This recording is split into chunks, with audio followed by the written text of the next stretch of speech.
Good evening, everybody, and welcome to the Metal Magdalene with Jet right here on Metal Messiah Radio. Tonight, I have a very special guest with me. I have Matt Thompson of King Diamond. Welcome to the show, Matt. Thank you. So, Matt, now you started formal percussion training at an early age, but about how old were you when your parents observed that you had this special talent for drums? I don't know if I ever had a special talent. I just wanted to play the drums. So how old were you then when your parents were like, hey, this guy's got to stop banging on all our furniture and we got to set him up properly? Well, I started taking drum lessons when I was 8 in elementary school. I was lucky enough to have a program there at the elementary school. And, back then, I didn't get a drum set for another 2 years. I was on snare drum and practice pad until I was, I think I was 11 when I got my first drum set. Do you remember what kind of kit it was? Yes, of course I do. What kind of question is that? It was a Slingerland 4-piece, yellow, kind of like a yellow flary swirl thing. It had 2 rototoms with it and Zildjian cymbals. Wow-wee, so you must have been so excited to get that in the house. I'm sure your parents were too. Well, at the time, I lived with my mom, but my dad is the one who got me the drum set. I was there on vacation, and then I brought it back to New Jersey with me at the time, and I don't know. I don't remember them being less than thrilled. They were both always very supportive. That's good. They're lucky that way. That's good. Now, do you play other instruments too, Matt, or just basically this is your thing? Yeah, I taught myself how to play guitar. With guitars that were always left in my bedroom, by people who came over and played in bands and stuff. I always convinced them to leave it there, hey, we'll probably play again in a couple of nights, so just leave it here. And same with piano. I took some piano lessons before college, but not too many, so I'm kind of self-taught on piano, too. But then I finished out my training you never finish out your training. I'm still working on it. Still suck. Oh, stop. So Matt, what was the first live concert that you went to that you were like, oh, I got to do that? I think the first live, I'd been to a lot of classical things. My mom would take me to see Philadelphia Orchestra and other things around South Jersey. Like that, and I always saw other schools doing orchestra and jazz band, that kind of thing. The first real concert I can remember is the Beach Boys at the mall in D.C. on the 4th of July. Wow. But I loved it, and I always loved the Beach Boys, I guess, for that. But I couldn't even see the stage where I was from. I remember there was 250,000 people there, and we were not even close to the stage. But then the first one I can remember that really had an effect on me as far as drums go was Roy Haynes with the Chick Corea Trio, the music in Philadelphia. And I don't remember what year that was, but that definitely had an effect on me because Roy Haynes did a big long drum solo, and that was the first time I was pretty young, but yeah, it really fucked me up. Roy fucking Haynes. And now look at you. Yeah, I don't sound anything like Roy Haynes now in what I've been doing, but, I tried in college. So Matt, when I was reading your bio and all that kind of stuff, it said that you won a scholarship to Berkeley but didn't go. What the hell's up with that? Oh, that's a long story. It wasn't a huge scholarship, it's downtown Boston.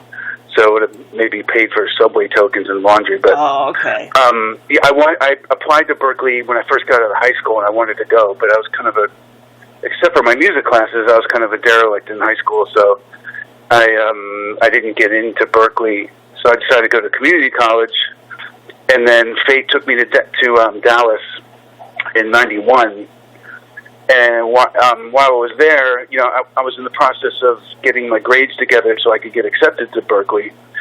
But while I was in Dallas, I saw the program at University of North Texas and decided to go there instead of Berkeley. And you finished. How many years did you go there? UNT, I went there 4 years. So you finished with a degree, I assume? Yes. Nice. I finished with a bachelor's. It's a bachelor of music, jazz studies. It's not an easy degree to get. 42 drummers started out, and 2 of us graduated. Wow. And you were one of them. That's a good thing. Yeah, maybe. You should be proud of yourself, if nothing else, you know?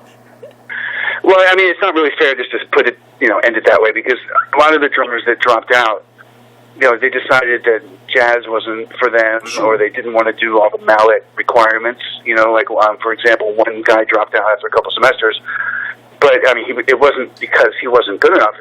He ended up going to Nashville and getting the gig with Collective Soul, for instance. There's a few guys like that who dropped out and ended up doing really well. Mm-hmm. They just decided that program wasn't for them, because it's a really difficult program, and it was really involved, and there's a lot of stuff that isn't just pure drum set related that you had to do. So here you are now, Matt, in King Diamond for like 16 years now, 4 albums, one of them being a live one.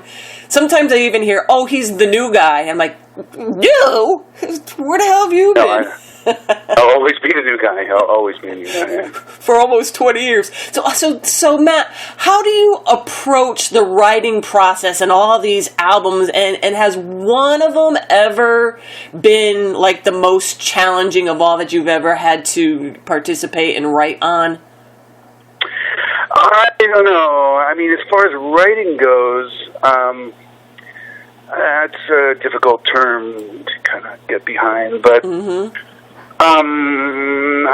For me, the most difficult one to do was Abigail 2, because it was such a departure from what I'd been doing. I graduated from UNT and then did Abigail 2 like a year later. In the studio there, it was like they put triggers on everything, and my mix was like, it was just so weird getting just only one sound, one dynamic out of the kicks and the toms and the snare, because I don't know, I had just spent 8 years learning how to get 60 different sounds out of a snare drum, and then I had to deal with like just one. So it was like, it was a challenge. I relished the challenge, but I think that was the hardest thing for me, because it was so different than what I've been doing. I mean, I've always played metal, but I think I've always approached it from an acoustic place, like getting different sounds out of the snare drum. Mm-hmm. So that was tough, and it's changed since then. They don't put triggers on everything now, because recording processes have made it easier to manipulate things in post mix, right? Post tracking, rather. So I think you adapted rather well, don't you think? Now, after all these years. Well, I don't think it was a question of adapting. I mean, I think I was pretty able to adapt pretty early, but I will say that right now the band is sounding better than it ever has, since I joined, for sure. And Matt, like around 6 years ago, when all this stuff was going on with King, with his heart surgery and all that. Now, what was that time like for the band? I mean, did you have every, thought in your mind that, once this is done, we're going to get going back on board with all of this again? Or was there any time that you guys thought were like, well, is this going to be the end?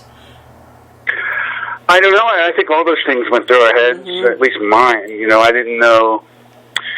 King was sure the whole time. When I talked to him, he's like, yeah, we're going to be back, So I was pretty sure we were, because basically if he says something, it's going to happen. Right. Right after he had the heart attack, and I found out he was going to have triple bypass surgery, I mean, obviously I had all scenarios going through my head. But knowing, he's got a really strong will, man. Mm-hmm. So it didn't surprise me when we came back, and when we came back as strong as we did. Oh. But, I don't know. I mean, I had to go about my life as if we weren't going to go back, because, I had to I was scrambling to make a living. Mm-hmm. I got really lucky to I found some really good employment with a band called Legacy of Disorder from New Zealand. Mm-hmm. And I was with them basically for most of that break. I went in there 10 times and toured New Zealand with them. And then we did 3 tours in the U.S., twice with Gore and once with Shadows Fall and Fear Factory, co-headlining. So, I mean, it wasn't, I was always busy, and I was always doing local gigs at home, and I played with my band, Challenger Squad. I'm always picking up whatever gigs I can in whatever style I can. I got to keep my calendar full, always teaching and stuff. So I stayed busy. And when King came back, I treated it like this is the icing on the cake. This is all extra stuff after what we did from 2001 until 2000.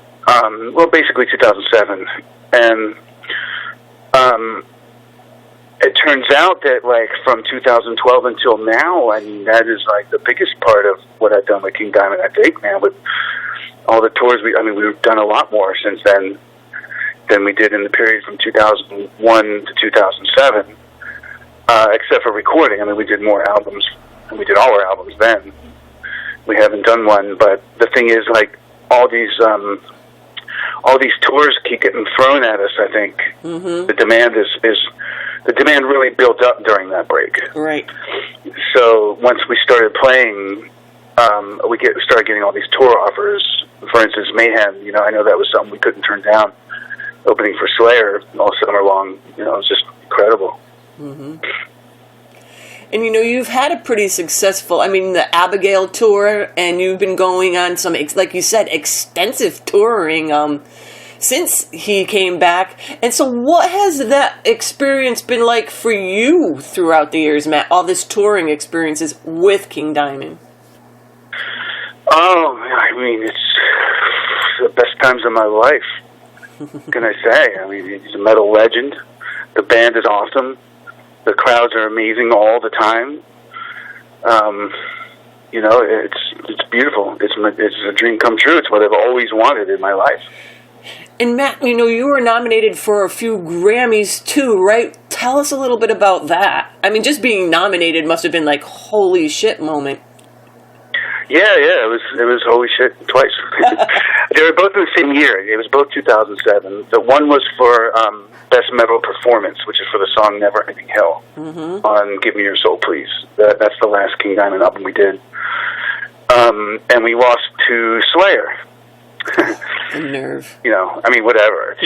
For Slayer should win Grammys every year for just Rain and Blood. But the second one is for I kind of snuck into it. I did some sessions for Carl Finch, who is the leader of a band called Brave Combo, which is they're a polka band, but that's not really fair to just pigeonhole them like that. They're kind of experts on polka derivative styles all through the world. Which if you think of it, polka kind of has its tentacles in so many different styles all over the world, from Teano to punk and thrash to you name it. Klezmer. Every region of the world kind of has polka elements in it. Anyway, I'm not going to go on about polka, but anyway, I did some sessions for him, and one of the songs I did ended up making it out to an album called Polka's Revenge, which came out that year, and that was nominated for Best Polka Album. So technically, I get the nomination, even though I only played on one song. Well, it's kind of cool for you, and it must be nice for you to be nominated for two different things on such different ends of the spectrum as far as music goes. Yeah. It is. Because even when I read it, I was like, well, that is just crazy but cool, Yeah, I guess the best part of it is the effect it has on people. They're like, what? Okay, best metal and best polka. Even though, to me, they're so closely related in my mind that, it's not so weird for me, but I guess for other people it is. Yeah, for us average Joes it is. So, Matt, let's get a little drummy questions in here for you. What's your current drum setup for King Diamond? For King Diamond, it's Tama Star Classic Maple. It has been since 2003. The kit I used in Europe this last tour is my third Tama Star Classic Maple kit. Oh. My fifth Tama kit in my life. How technical do you want to get? It's the bass drums are 22 by 18. Mm-hmm. The toms are 10, 12, 14, 16, 18. And my cymbals are all pasty. And every tour, the ratio of roots to non-roots gets more weighted in the favor of roots, because I'm starting to really, really love them more and more. Okay. Ooh, excuse me. I was gonna ask you if you added anything new lately, but probably more roots, huh? Yeah, pretty much that. Yeah, yeah. The tours up until, let's see, 2014, I think. I was using just 10, 12, 14, 16. I think those were the sizes. Mm-hmm. So I added the 14-inch. Oh, hi, honey. Sorry, it's my daughter. I added the 14-inch tom up top. Hold on, I'm on the phone, kid. I had the 14-inch rack tom up top, and then went to 16, 18 with the 4 toms. Mm-hmm. Because I could. And how would you describe your drumming style, and what techniques do you incorporate into it as far as like your foot techniques and stuff like that go? For King specifically, yes. I call it big stroke music. Mm-hmm. When I first came into college, I was still playing everything with kind of smaller strokes and more economy of motion. But then, as time went on, I kind of went back to thinking about starting the stroke over my head. Because it's real enjoyable and it looks cool, and also, but King's music is not super fast. Right. If you compare it to today's, more extreme, I guess, metal. So you can use bigger strokes, and it's just really cool, man. It sounds good when you hit things hard. So that's kind of it, I'm not really, there's nothing super fast on the kick, so I don't have to really go to like a twitch mm-hmm. kind of, moving my feet back and forth kind of thing. I can just lift my legs and hammer the fucking things, So that sounds like you're having a fun time with King out there. Yeah, it's awesome. I love every show, and that, at the end of every tour, it's just, there's part of it that really, really sucks when it comes to an end. Can't wait for the next one. In all these years of touring too, what was your worst equipment nightmare that has happened in any band? There's got to be one. Well, there's been so many times where heads break or cymbals fall down, but those are always kind of minor. Mm-hmm. There's nothing. I've never been one to cry over spilled milk, so there's nothing that's been like, it sucks sometimes when you forget a snare drum. You show up at a gig. I'm not talking about King Diamond, but sometimes I'll forget a snare drum. You got to. A couple times I've had to play the whole gig on a rack tom for a snare. It's just a real spiritual downer. Got my cymbals to one gig, so I had to only play the drums, kind of play hi-hat parts on the rims. Sorry, hold on a second. Huh? Step in, Albie. I'm doing an interview, so you have to wait until I'm off the phone, okay, honey bunny? All right. You want to say something to the King Diamond fans? Yeah. Say hi. Hi. All right, now get out of the way. Hey, Matt, before we go, we have to ask you, all right? Is there a new King Diamond record on the horizon anytime? I believe that's the plan. I have not been given any pre-production yet or anything like that, so I can't really comment. Okay, all right. I think we all know that you probably are contractually bound to a couple more anyway, so somewhere along the line we know something has to come out somewhere. Yeah, I know that at some point he signed a 3-album deal with Metal Blade, so kind of a continuation there, but we were going to start working on it just before the Mayhem tour was offered. Mm-hmm. So all these amazing tours and shows keep getting offered, so from a business standpoint, if you look at the numbers, I would, if it was a corporation and I was the CEO, I would not make any album. So I would just tour for the rest of the days. But I don't know that if that's King's plan. You know, I know King obsesses about how to make the fans happy. Well, that's probably a good thing. Well, I think that's what's kept him, kept his career going for more than 30 years. Yep, more than some of our listeners have been alive, Matt. That's right. Yeah, absolutely. So, welcome to Earth, listeners. Exactly. So, you know, if anybody wants to know anything about King Diamond, they could probably go over to the Facebook page, because usually from the Facebook page, you guys got all kinds of links to other websites, tour information, and all that kind of stuff. And Matt, it sounds like you literally have your hands full, so I'm going to let you get going, and thank you so much for doing this with us here tonight. My pleasure. Thank you so much for interviewing me.